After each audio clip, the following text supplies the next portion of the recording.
Okay, fifth years, good morning. Now, as challenging as our current situation is, I still think it's important to move on to new material. And the way I'm proposing to do that is a set of little video classes, maybe 3 a week, which I will upload onto YouTube. Now, it's important to remember the production standards and editing these videos will not be of extreme high quality, but the reality is it's all about the content. It's about the content you see and you interacting and learning what you come across. Now, it's also important to perhaps view these videos on the largest screen possible. I think a PC, a tablet, a laptop would be excellent. I think a mobile phone would be a little small, so if you can get your hands on the largest screen possible, it would be to your advantage. Now, 4 things you will need to arm yourselves with are 1, quite obviously, electronic calculator. 2, a set of maths tables. You really need them. If you can get your hands on the book, excellent. If you don't have it, I'll be putting questions up anyway on Office. And perhaps a small notebook or your homework copy. Every time you come across a definition or something to learn or an equation, maybe you could jot it down there as an aid to actually remembering it. Now, I think one topic that lends itself very well to this method of delivery is the topic of what we call mechanics. Now, in physics, mechanics is the study of motion. And one part of this topic is the study of motion in a straight line, which we call linear motion. Easy enough topic as an introduction. There's a few definitions to learn. There's a few equations which I hope you learn, even though they are in the maths tables. So I think the best, and what we will be doing is backing up this little video with notes and questions on Office 365. And my aim is very shortly to get you to do questions and submit them back to me as best you can. Okay, let's get into the topic, linear motion. Well, linear motion obviously is motion in a straight line. And there's a few definitions and things we have to work on first. Well, first, distance. Well, what's distance? Distance is just the space between 2 points, the number of meters between 2 points, and the unit we measure distance in is in meters. Don't think there's any need for a definition of distance. I think we all intrinsically know what it means. Distance is measured in meters. For example, Galway is 210 kilometers, but of course we will always use meters because that's the standard unit of distance, or 210,000 meters from Dublin. Easy example, nothing special there. But associated, another very important word is this one called displacement. And displacement is almost identical to distance, only we know the direction something is from something else. So displacement is distance in a certain direction. Unit is still the meter. An example there is Galway is 210 kilometers east of Dublin. What information do we know with displacement that we didn't know with distance? We know the direction that Galway is from Dublin. We know the direction, so this now is the displacement. Only difference between displacement and distance is the direction involved.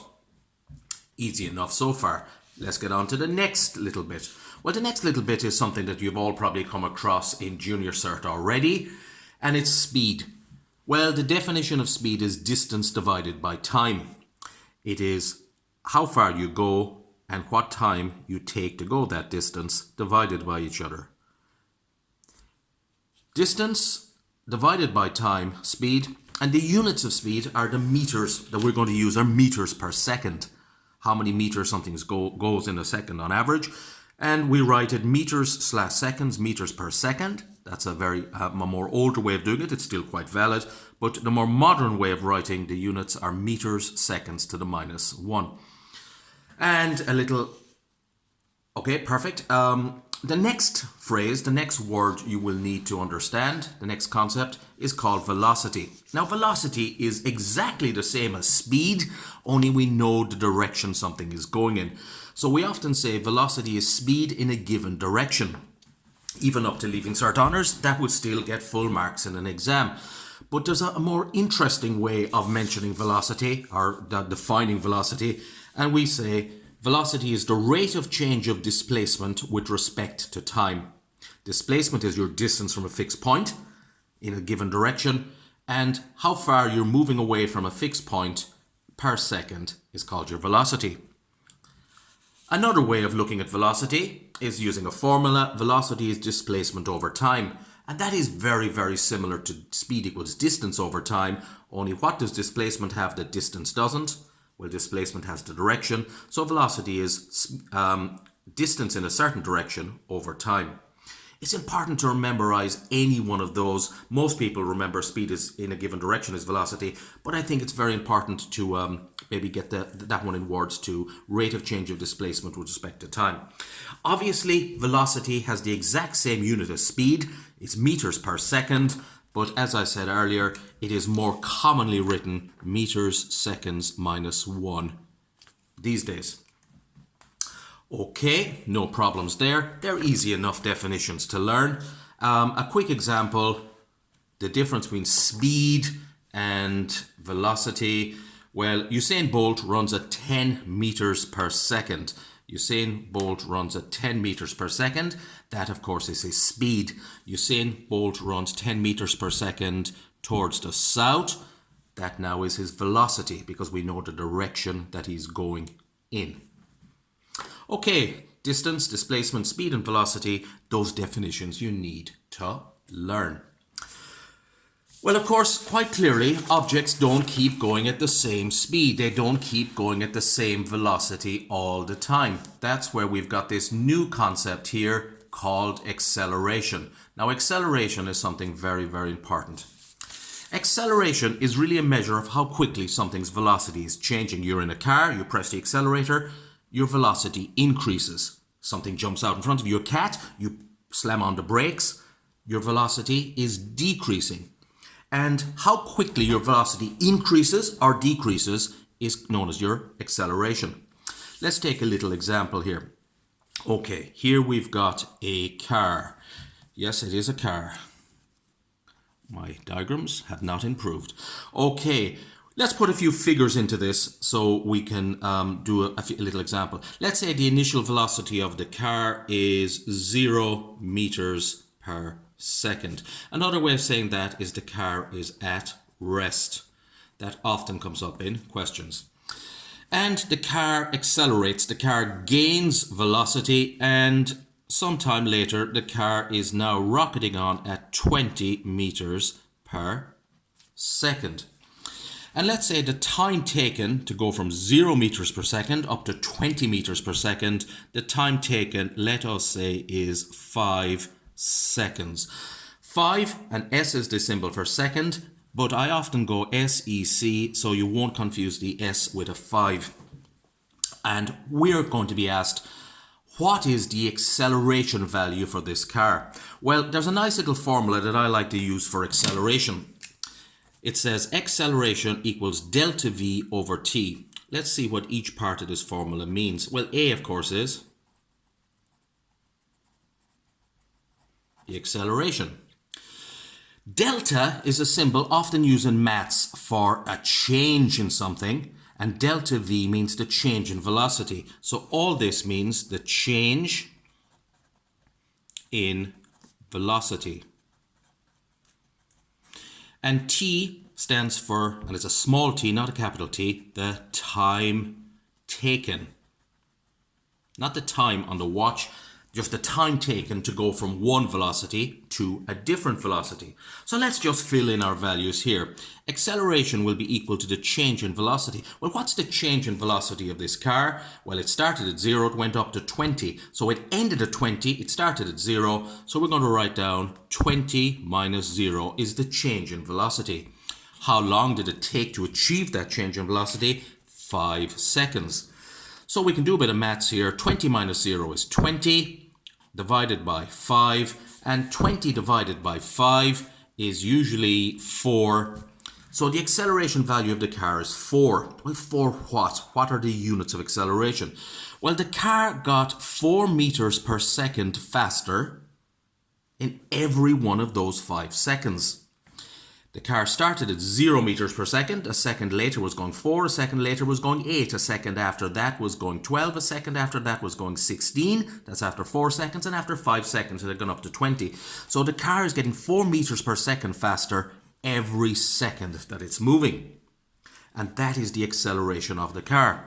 Most people these days would call that 4 meters per second, and we write it like that.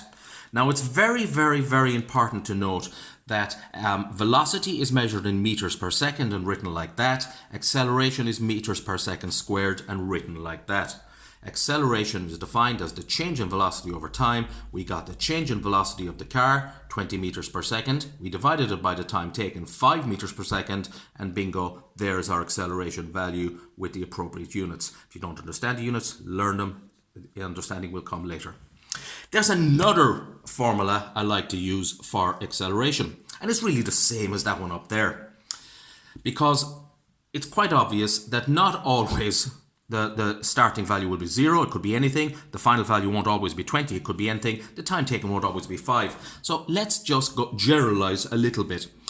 For initial velocity of an object, let's put in a letter that will stand for it. And U is the letter we choose for initial velocity of something. The speed, velocity that it starts off at. And the final velocity of something, the letter we use is V. V will stand for the final speed, final velocity of an object. And obviously T will stand for the time taken to go from one velocity to another. And there's a few other things we might mention there. A will be the letter that stands for acceleration. And quite clearly, if this object is moving, it covers a certain distance in those 5 seconds or those t seconds. So we're going to write down S. S is not standing for seconds. S, the letter, stands for the distance traveled by the object. Actually, it's displacement because we know the direction it's going. So we've got 4 letters to think about. U stands for the initial velocity of an object. V stands for the final velocity of an object. T stands for the time taken to go from the initial velocity to the final velocity. A is the value of the acceleration, and S is the distance that it travels. U, V, A, S, T, they will become very, very popular with you shortly. So let's look at my second formula for working out, now it's exactly the same as the first one, working out acceleration.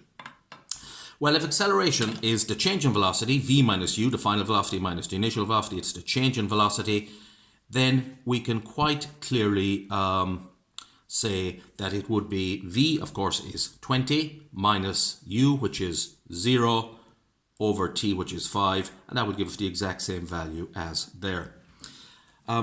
It makes no great difference which version you like to use, that one or that one, but both of these can be used in order to define acceleration. Of course, if you use the second one, it's always important to label a formula. A is acceleration, T is the time taken. What did we say V was? It's the final velocity. And what do we say U is? It's the initial or starting velocity. That, of course, gives us a nice definition of acceleration, and this is what you will have to learn. Acceleration is the rate of change of velocity, how quickly your velocity changes, your velocity changes from one velocity to another with respect to time, because we measure velocity changes with respect to time.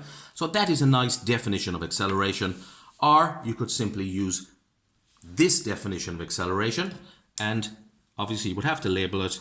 A is acceleration, that is the change in velocity, and T is the time taken to achieve that change in velocity.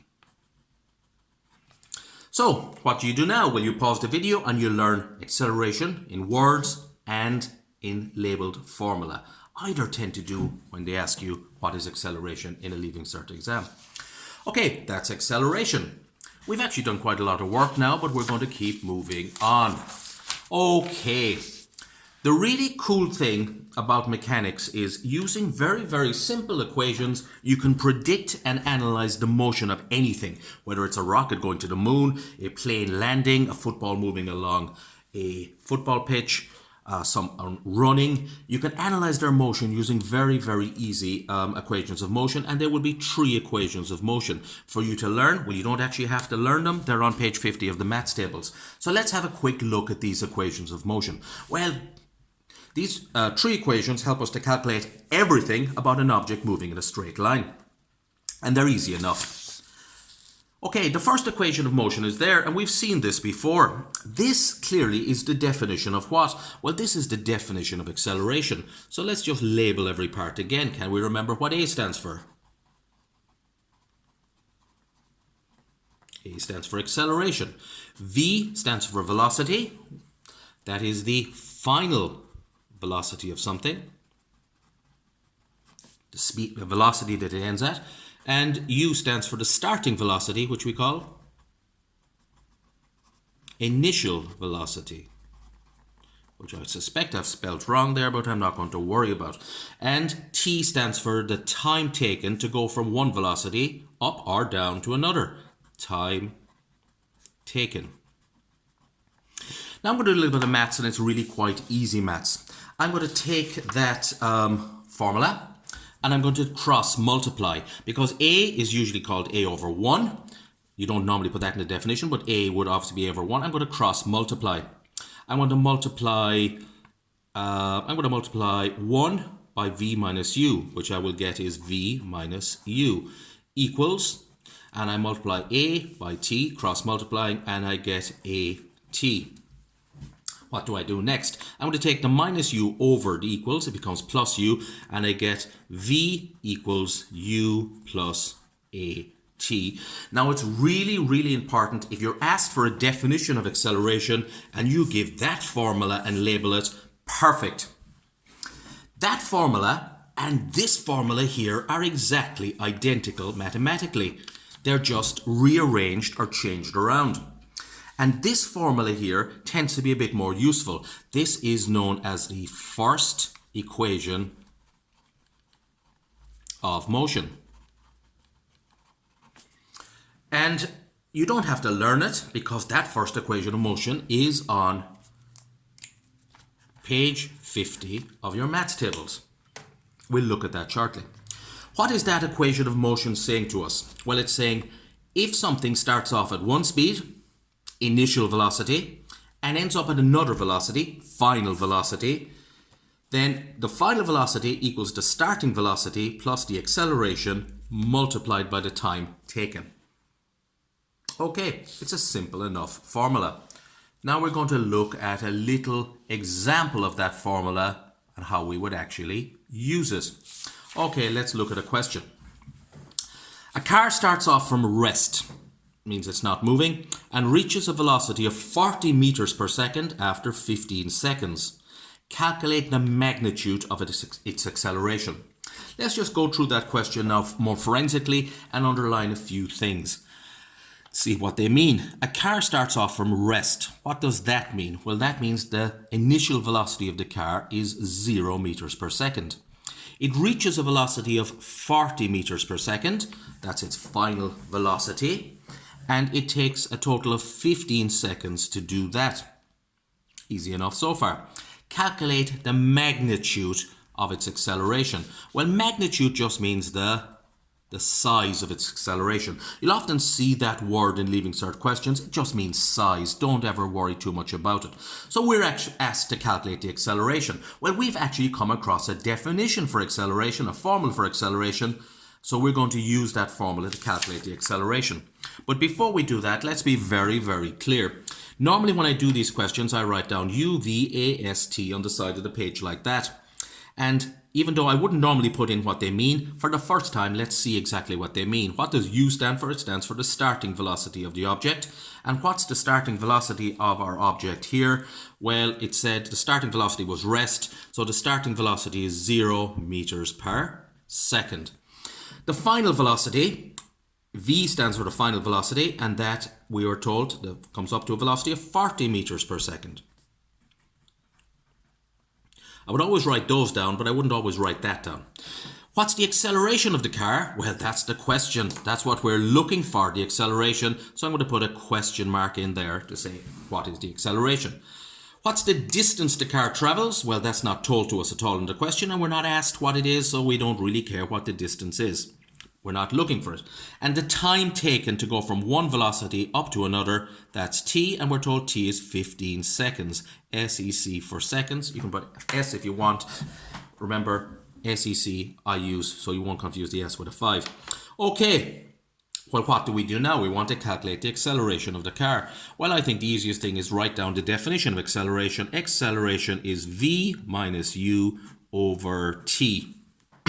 Change in velocity divided by time. Now, you always write the formula down. The next thing is to substitute into the formula. Put things in. Acceleration is v, which is the final velocity, 40, minus the initial velocity, 0, over the time taken, 15. That will obviously be 40 over 15. I should be doing this in my head, but just in case I make a mistake, 40 divided by 15 equals, and the acceleration equals 2.66 repeating. So I'm just going to say 2.667. Don't ever sweat over how many places of decimal. We'll just go 2 or 3 each time. Now, there's one thing we've left out. We've got the numerical value of the acceleration. And because clearly this car is getting faster, 0 up to 40, I'm just going to remember, I won't always put it in, but we're going to remember it's positive acceleration, and we have to remember the units of acceleration. Well, if you can't remember the units of acceleration, it's good to learn them. It's meters, seconds, minus 2. I like that answer. I'm happy with it, so I'm just going to underline it. Okay, that's our first equation of motion used. Well done. Now, let's keep going. Well, I did tell you there were not one, there were 3 equations of motion. The first equation of motion says v equals u plus at. What does v stand for? Let's be very clear. Well, what does it stand for? It stands for final velocity. What does u stand for? That's the initial velocity. I seem to be spelling initial with at least one letter too many, but we won't worry about that right now. A stands for the acceleration, and t stands for the time taken to go from one velocity to another. Most students learn that, even though I'm going to show you where it is in the maths tables in a couple of seconds. The second one is my favorite equation of motion. It says s equals ut plus a half at squared. What is s? S does not stand for seconds. S is the symbol for second, but it doesn't stand for seconds. S is the distance the object travels in a certain length of time. Actually, it's the displacement because we generally know which way the object is moving. What is u? Well, u is obviously initial velocity. T again is the time taken. A half is a half. A is the acceleration, and t is still the time taken to go from one velocity to another. The reason I like that equation very much is it's got t squared and t in it. It is our old friend, a quadratic equation in disguise. And you can use the minus b plus or minus the square root of b squared minus 4ac over 2a, that Arabic famous ancient millennia-old Arabic formula to work this out. The final equation of motion is a very useful one as well. You'll probably use this more than any of the others. It says v squared equals u squared plus 2as. What is v? It is the final velocity. What is u? It is the initial velocity. 2 is 2. A is the acceleration. And what is s? It's the distance the thing travels. Although, to be totally pedantic, it really is the